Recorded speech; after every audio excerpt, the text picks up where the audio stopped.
Welcome back, everybody, to the Vintage Sewing Machine Garage. You are watching part 2 of my, it's not really a video series, there's 2 videos, I think. This is the second installment of my video of having just found a machine in a thrift store, gave it a quick look, opened up the hood, said, oh, well, it's a white machine, boom, put it on there, got it, $9.99. So, I believe when I was finishing up, I was saying that the machine was originally, I had no idea whether there was anything in here. I actually didn't look at it. I just kind of took the lid off and could tell there was a machine in it, and I had to hurry and go. I could not go into a lot of depth in even seeing what I was getting, but I knew I could get a sewing machine case, and at the least I would get a sewing machine case, even if this machine turned out to be a basket case. But so far I'm being pleasantly surprised. Who knows what will happen as we go along. But I promised in the second installment, let's go and finish looking at this. I was looking at the machine, and now I'm going to go a little deeper to see if we can find anything. You never know. Sometimes you get a machine and you don't even have everything you need. Maybe the bobbin case is missing, or something's in there that doesn't belong. But because of that, you know, you always want to know what you're getting and not getting when you decide to purchase a used sewing machine. And so anyway, I did not have time to do this, so I'm letting all of you do this with me. I'm literally doing it as I'm making the video. So where do you sometimes find things? Well, in the side compartment of a machine, down in here to the right, if it's in a tray case, if you have a side compartment, this is not surprising. I see thread. Okay, you will often see spool or spools of thread. What do we got here? Let's see, Class brand. This is size 16. This is should be a regular sewing needle. This is a brand of needle. You don't see it as often, at least where I shop online. It's these are German. Well, they were German made once upon a time. They're probably made somewhere else now, but they could be brand new needles still. But you know, we'll check those out in terms of using them. And here's in addition to the zigzag foot, which the machine has installed, there is a zipper foot. Some people call this a dual cording foot, but in any case, and it is adjustable. And this little, of course, when you go back in time, these little thumb screws were made of metal. Of course, now they're plastic at this point. You know, they're already starting to cheapen stuff. The little things, anyway, even in the late 60s, you know, they're on their way. But it still moves, right? And it works, so okay. What else? Anything else in here? Whoops. Oh, there's a bobbin. That's nice to have. Oh, there we go. And we have another device with a little plastic thumb screw, but the device is metal. Some of you who are new to sewing machines or vintage machines may see this and not know what it is. Sometimes you'll see it and the little screw is gone. You're like, what is that? This is a adjustable seam guide. Now, I've mentioned to you all before that even though some companies, some manufacturers were starting to put built-in embossed or engraved seam guides on they often would put them over here on the needle plate so that you would know where your fabric needed to be when you were doing your seam allowance, right? Because remember, wovens have to have, you can't have raw edges with wovens because they unravel. So, and because many companies didn't do that or didn't go the extra step, that's why you sometimes see, as I've mentioned in another video about tape, people were trying their best to do it with tape or something else, which really is just a royal pain for those of us who are trying to restore machines. But sometimes you could buy as an accessory, this may have been included with this machine, this is a seam guide. Now, how does it work? Your machine should have at least one hole that is threaded. Now you want to be careful because sometimes the holes will be the same size, right? And as it turns out, on this machine, this is threaded. I can tell because my bolt here is threading in just fine. What about this one? And so is this one. So not only is the seam guide, this is really an accessory video, I suppose. Not only is the seam guide adjustable, but you can even decide how, you have 2 options here. But be careful because sometimes you'll see other holes and they might just be oiling holes. But you'll know because if the threads don't take, then that's pretty self-explanatory. What else? Oh, again, of course, there's a needle threader. Okay, you know, none of these things are unusual to find. All right, I'll put these back in here. And what else? Now, I have shown all of you, when you find sewing machines and you're getting, you know, I think we're at the late 60s here, maybe 70, 71 even. You can tell, I'm not whacking this too hard, I don't want to scratch the paint. That's metal, that's not plastic, that's nice to see. You really see a lot of this in the 80s, but even here, maybe 1970, a lot of the Japanese brands, you'll see this with Janome and Brother and others, they started to have places to tuck things away. So let's just take a look let's take a look at the case, because remember, the sewing machine cases, once you get into this period, they started doing stuff with the cases. So I'm going to pause this and I'm going to move the machine back and we'll take a look at the case itself. Okay, so I've got the case here and I've got it turned around to the front. It says Deluxe, or Z, I don't know if that's a letter or just a design. Who knows what this is, but Deluxe, again, you're going to see this in a lot of the Japanese machines. When you have machines, and you will see this a lot in the 70s and 80s, you start to see the companies getting a little more clever. So, for example, they would put like storage compartments, and I think there are toolboxes you can get today that are like this. And when you get something like this, look at it, see if there's a release. Sometimes they have these little things you have to push in or pull on. They all vary. But before you know how it works, don't force it. Let's see, I'm turning it right back around. That's the side you saw when I started the first video. Now, I'm just going to see, all right, be very slow when you do this. I didn't get any resistance. And here's a tab, right? There's another one on the other side, and there are little tab holes. But of course, every one of these was designed a little differently. Plastic is not forgiving, especially old plastic. So don't force anything. Don't get in a hurry, and you should be okay. And if you don't know how to get it off, don't do anything. Just keep trying until you figure it out. All right, let's see. I'm going to move the camera a little closer, and let's see what we can see here. All right, I see everything is color matched to the case, but there's a little box. That's nice, and there's a place for it. I suspect that maybe they started getting more clever and thinking, okay, people want to take stuff with them. Let's make this a nice, tidy, almost like a suitcase.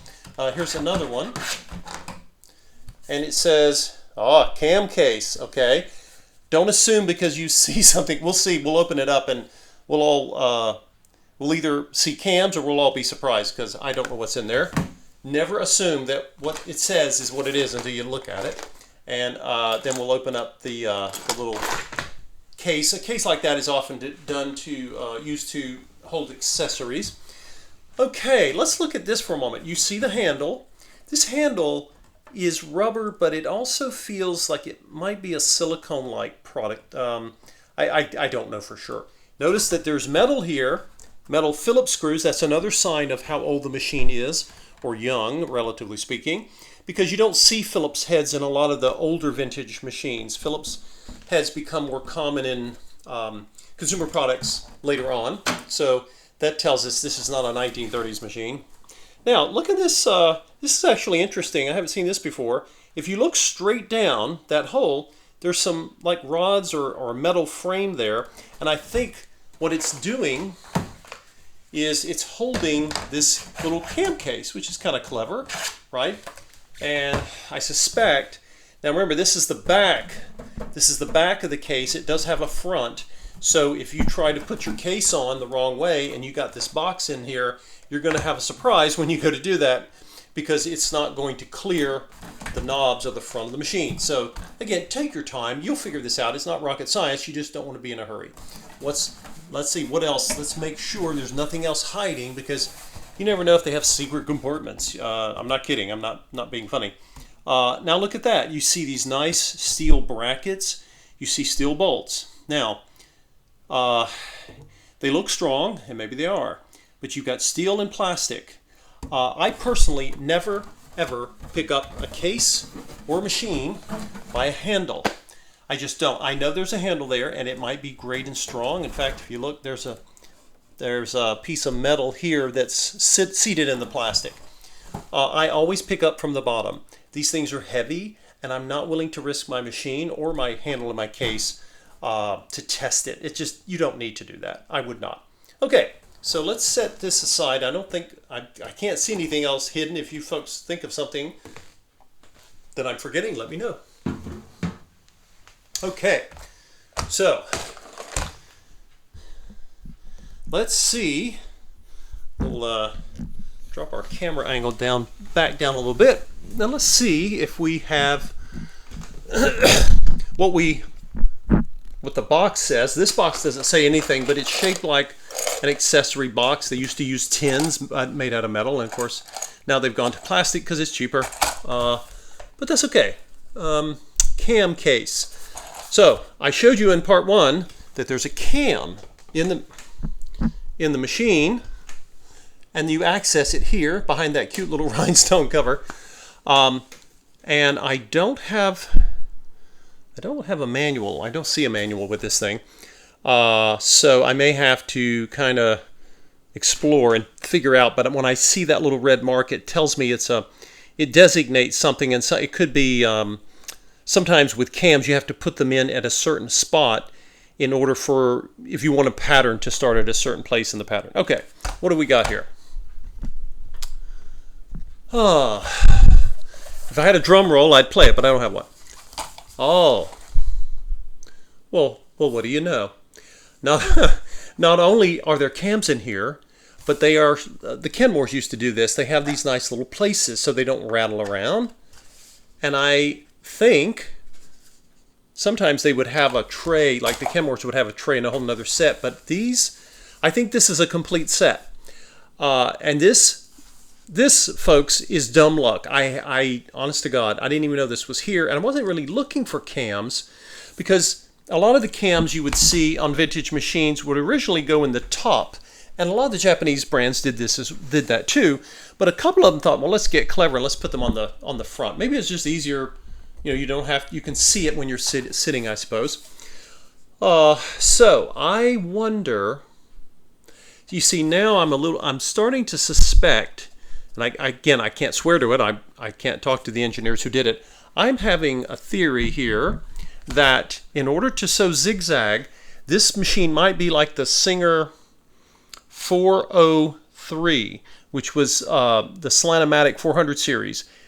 The 401A had zigzag and other stitches built in. The 404 was a straight stitch only, and that's all it was going to be. The 403 was the middle price machine, and it would do lots of stitches and zigzag, but you had to have cams. If you didn't have the zigzag cam, you didn't do zigzag. And it seems odd that it would be in a machine this late. This machine is made, at least 10 years after the 400. But this cam case is full, so there's no extra spot that I can see for the one that's in the machine. Now, if you're still not sure, when you get it, if you're lucky enough, this is really, I really was not expecting this. I would have to pay more than $10 just to get these cams and to even find them if I knew which ones to look for. But look at this. Let's make sure there are no duplicates. Weird things happen to sewing supplies over generations. Things, as I've mentioned before, people get things that don't go with the machine. Their friends or family gives, hey, you sew, you want this? Oh, I'll take it, and they'll throw it in a box or on the table, and it has nothing to do with it. Sometimes people get cams, and they mix them up, and they loan them out, or they get... We don't want to see any cams here that are the same, because that might suggest that...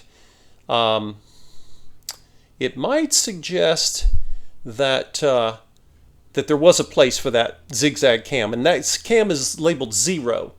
And if I count these, well, here I'm looking at the patterns. All I have to do is look at the numbers, right? 1, 2, 3, and they're not in order. So someone's pulled these out before because they're not in order. But that's all right. Well, wait, maybe they are. 4, 5, 6. I spoke too soon. 7, 8, 9. Here, it starts over here. 1, 2, 3, 4, 5, 6, 7, 8, 9, 10, 11, 12. 13, 14, 15, 16, 17, 18, 19, 20, 21. Okay. So I'm wondering if many of these were never used. A lot of these cams, they were an upsell, right? Hey, wouldn't you like to do this? You know, oh, you're going to sew clothes for your children. Look at all the stuff you can do. And I'm sure the profit margins on these cams were pretty high.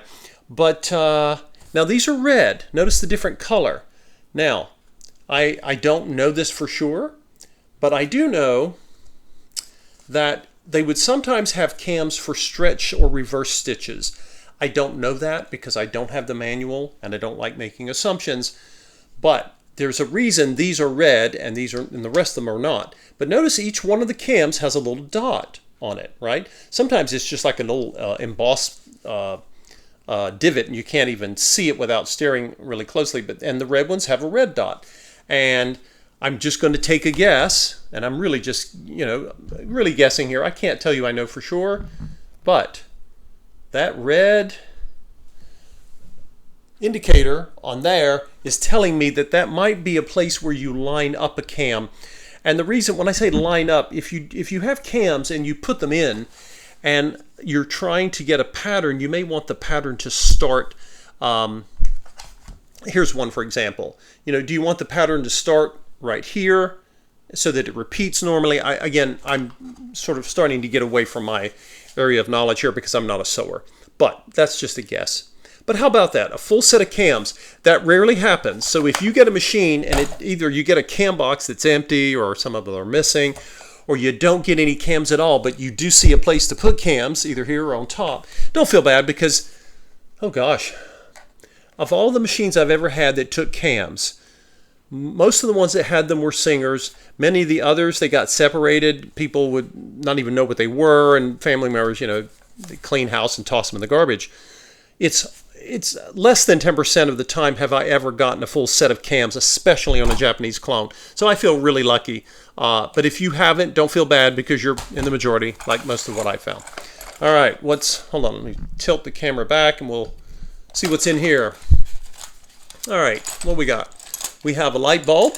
I don't know if this bulb was burned out or if they kept a spare, or, people keep the strangest things. I used to find it so odd that people have an ink pen, and I don't mean a nice ink pen, but a disposable ballpoint, and when it runs out of ink, they just don't, they keep it, and then they forget that it's out of ink. Just toss it, or recycle it. This is a bulb, but I don't know if it's, again, is it an extra? Did they buy a pack of 2? Who knows? But I'll hold on to it. I don't need to get rid of it. This bulb is not brand new. It still has a brass base. If you buy bulbs today, they usually do. They even cheapen the bulbs out. Okay, this is sewing machine oil.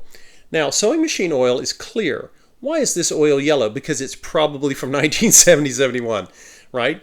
And I won't use it, but I love the little oil bottle. This is interesting. I want to be careful I don't harm this, but this is like cushioned. The top of this bottle is like, interesting. I'll have to explore that. I don't know if you put a hypodermic needle in it. I don't know. It's very strange. What else? This is a sewing guide. Those of you who quilt, help me with this. This is it's a I don't know if it's a seam guide, but I associate this with quilting. Those of you who are quilt, help me out because I'm ignorant of that. This is an interesting foot. You don't see these often. I think this is either an edging foot or it allows you to get really close to the edge of something. And when you're doing, say, zigzag and you want to come up to the very edge, I think that's what that's for. Again, I'm always welcome people who can add to it. Oh, how nice. This is original. Sewing companies would often include a dedicated straight stitch foot. And they sometimes would include a dedicated, a special needle plate. I don't see one here. Maybe they didn't get that. I don't know. But this is useful for when you're sewing delicates, right? Maybe silk, or you're doing something where you don't want a big gap. But I'm surprised there's no dedicated plate for that. All right, this is interesting. This is it's got some clear pieces. Let's see. Very curious. Okay, So this is an interesting looking foot, right? The foot goes on like this, and behind is this. If any of you know, I'm looking to see if it's adjusted, it's got numbers on it. If any of you know what this is for, please share that in the comments. I have no idea. Or you can take a guess. You don't have to be the 1971 Japanese sewing foot expert. You can take a guess. No problem. Okay, what's left in here? All right. Is that a... That's not a needle plate, because I see holes in the back, but there's 3 points here. All right, what is that? So I've got this, and I've got this. And this is the same as this, but where's the metal piece? I don't know. So does this go on the machine? Let's get some of this out of the way, and we'll pull the machine back up and see what else we've got going on here.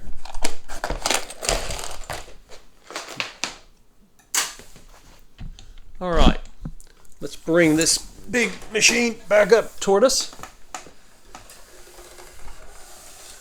All right, what is this? What do we got here? When I go here, sometimes you'll see things like buttonhole attachment, but this is not wide enough, right? This is what it looks like on the back. You know, it's got a little clasp. I don't really see anything where that might fit. Let's look underneath again. All right. Not seeing anything underneath other than dust, which is normal.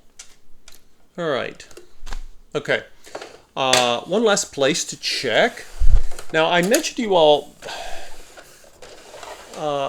that when I could not get the top of the case to latch on both sides. And I don't know. Let's see. Okay. So here's one of the latches. It seems to move, right? And if we turn on the other side, and you can do this if you find yourself in similar situations. Here's the other one. It looks the same, right? I don't see the difference. Sometimes they are. All right. What else have we got? Let's go back to the top of the case, that is. Maybe it fell out of here. I don't know. Let's see. All right. I'm going to change our perspective on the camera here again. And what do we got? Do you folks see any place where this could go? Going back to the underside. I don't see the clip. Okay, look at this. Look here, folks. This piece, right, this is the latch this is the clasp, for lack of a better word, that the latch hits on. And you can see it's mounted inside. And on this side, there isn't one. There are holes, but no. Oh, maybe we have found. Maybe we have found something here. So let's look. I have this and this. Now, this looks. This piece has this rubber end, right? But it's the same width, and it has a clasp just like this one does. Okay, so what is that? Just what would logic tell us? Maybe this goes over here, right? And it needs to face, if it's a clasp, it needs to face the same way that the one that I have installed, I haven't installed it, that's on there, right? So, and the clasp has to go facing out because the side, don't forget, these are where the fasteners are, right? They need this, if you look, right? This little, I'm calling it a clasp, a hook, I don't know what to call it. This piece is going to connect down here to this. So the same thing should happen on this side unless it was designed differently. All right, so if this is going to face outward, okay, then it should look like that, I think, right? Now, let me, this This is really awkward. Let me hold this and then look at this one and then look at this one, right? There's 3 holes and there's 3 places for what looks like a hole, right? All right, let's go back to the outside on the side that has the piece in place, and what do we see? Okay, this is how it's attached. Look, it has, I'm guessing at this. If you look, this is the one that's going to go on the other side, presumably. It's got the 3 holes, right? And look here. If I were to do this on the other side, I've got 3 holes, and look, they line up really well. And there are 3 Phillips head screws. And if we turn around, so let's come back. What if I take this piece and I turn it, right? Because we know the screws, I don't want to do that. The screws are coming in from the outside, right? They come in from the outside inward. So if I want the screws to come inward, I would want to do the same thing on the left side here, right? Because that looks like where, if there is a screw that goes there, that's where they go. And notice that, what is this for? Maybe this is to protect the machine. So maybe these little bumps are what the screws seat into. They go through the holes of the case, but they need something to cover them because screws are sharp and you don't want to scratch your machine. Okay, well, that's my running theory. If you folks think I'm wrong, help me out here. Now, I have this piece with 3 bumps. Take a look at the piece that I've got here. What have I got? That looks like some kind of old tape or glue. Now, here you can see, and can you see? Yes, you can see now. If I put my finger here, this is the side, the screws are coming in from the outside, right? If I put my finger here, it feels kind of rough because I think this is the end of a screw. And I'm willing to bet this was designed originally to be here to protect the machine from the screws. And if we look at the metal, sure enough, there's old adhesive. The glue got tired, folks. It's a half century. Okay, so if this fits here, and it looks like it does, and it seems to be happy there, then perhaps when this one's reinstalled, well, this is what I'm going with at the moment, right? So if you think I'm correct, then let me know. If you think, no, I've got it backwards, it goes a different way, then feel free to chime in there and help me do that. One of the reasons I like to do this, I don't get to do this often when I basically, I like to do things, all of these videos are live, obviously, but I like to do things sometimes and have you do it with me. I wish I could do this in a store, go shopping. Maybe we'll do that with an online search sometime. And I'll talk to you about how I approach buying sewing machines. One of the reasons I like to do this is because I want to bring across to you all that I've never seen this model before. And yes, I have seen hundreds of sewing machines, but I've never seen this one. And they all vary a little bit in terms of not only how the machines work, but how how they install in and out of a case or a table and so forth. So you will sometimes come across a machine like this. When you do, don't give up hope and don't become discouraged, because I have to tell you, I had very low expectations. That old TV show, Curb Your Enthusiasm. I wasn't very enthusiastic. I thought, well, I'll get myself a sewing case. And I was really thinking, oh, this is going to be just a plastic wonder that I'll harvest for parts and not bother with, because I didn't even think it would be a hybrid machine. But this machine, I think, was built before they started trading out a lot of plastic in the machine. Now, I haven't opened it up yet on the top, but when I see a steel hand wheel, I'd be surprised if there was plastic in the top here. But I will be exploring the machine and we'll see. Well, you know what? Let's just see now. I don't want to have you all waiting forever. let's just see. I don't. I want to know. I want to know. Did I buy a machine that's a hybrid, or is it a what I like to call an heirloom machine? Where's my screwdriver? Let's just find out now. Why should we be waiting? Because this machine lets you get on. You get access to it. Now others you can sometimes pry off if they were designed that way, but this machine, it's got bolts, and I really appreciate being able to access a machine this way. Might be a long screw here.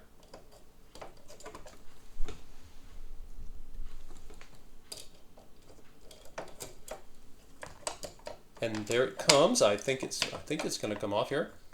You never know how long some of the screws are, so if the screw's loosening and it's working with you, just keep going. It will. Now, when you take a lid off a machine, always use caution, because sometimes, especially when the machine has its cam and cam follower on the top, sometimes you have to move something. I've shown you all this in some of the Kenmores. You have to make some adjustments before you pull the top off. It'll fight you like a dog holding a bone, because don't force it, because it's waiting for you to pay attention to it. You want to, quote unquote, listen to your machine. All right. Moment of truth here. What have I got? What did I spend my $9.99 on? Well, you see the cam that you saw behind the little window with the rhinestone. But I'm going to tilt this. Let me see if I can get this closer. I want you to be able to see exactly what I'm looking at here. All right, I think we're in a better spot. And I've still got daylight. Hooray. Okay, let's turn the, don't know if we need it, but we'll turn it on. I've got my flashlight on, and I see metal. I see the plastic cam, but that's okay. Cams can be plastic. Cams don't work that hard, not like the rest of the machine does. And look at that, all metal. Wow, that's a beautiful machine, at least from a mechanical standpoint, just looking at how it's made or what it's made of. And we have a belt. I'll have to take the motor cover off to check that. Now, don't forget, even with machines that are all steel inside, so far that's what I'm seeing, and that makes me really happy. Remember what I've said before is that these knobs on the front, they're plastic, and they are totally fine, but you've got to get things behind here moving before. This plastic was engineered to move metal. It is not engineered to move metal that is stuck, because if you try that, and again, I know I sound like a broken record when I say it, but please don't force it, because when steel and plastic fight with each other, the steel will win and the plastic will break. But the plastic, don't worry if you have plastic knobs. Most machines do from this period, but they work beautifully and they can work a very long time. And you should not get failure in your knobs as long as you don't be rough with them, but don't move them. I'm not even trying to move this, what I think is my stitch width knob. I'm not even going to try to move it. Yeah, it may want to move a little bit, but I want to get in here. Let's get some oil in the Tin Man. Let's get things moving and take our time, right? Look at that. Look at all of that gorgeous steel. Wow. Well, I don't know what you all think, but I think that I got really lucky when I bought this. And I there's no way I'm going to junk this machine. I'm going to overhaul it and find it a new home. I still have to find another case, but I won't take this case for another machine. This machine's too good to salvage. I haven't tried to run it or repair it. Who knows? Maybe it's got some fatal issue, but I doubt it. Right? The only issue this machine had is that no one needed to use it anymore, and it's probably sad. Although I'm getting some movement here, so but that doesn't mean. And I'll say this one last thing and then I'll be quiet and end the video.